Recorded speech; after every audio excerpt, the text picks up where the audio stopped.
ਸਾਨੂੰ ਸਾਡੀ ਗੱਲ ਦਾ ਜਵਾਬ ਦੇ ਜਾਈ, ਮਹਿੰਗੇ ਅਹਿਸਾਸਾਂ ਦੇ ਹਿਸਾਬ ਦੇ ਜਾਈ। ਜਿਹਦੀ ਪੱਤੀ ਪੱਤੀ ਕੁਰਬਾਨ ਹੋ ਗਈ, ਸਾਨੂੰ ਉਹੀ ਸਹਿਕਦਾ ਗੁਲਾਬ ਦੇ ਜਾਈ। ਕਿ ਮੈਂ ਮੁੜ ਆਉਣੀਆਂ ਨੇ ਮਾਲੀਆ, ਜੜਾਂ ਨੂੰ ਪਾਣੀ ਪਾ ਲਵੇਂ ਕਿਧਰੇ।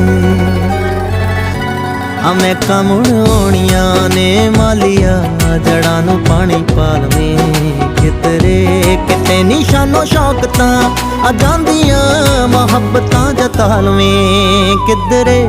ਕਿਤੇ ਨੀ ਤੇਰਾ ਰੁਤਬਾ ਘਟਦਾ, ਜੇ ਹੱਸ ਕੇ ਬੁਲਾ ਲਵੇਂ ਕਿਧਰੇ।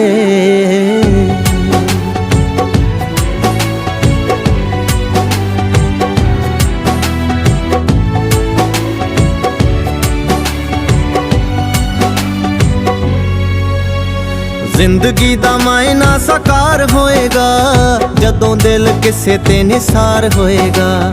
ਹਾਲੇ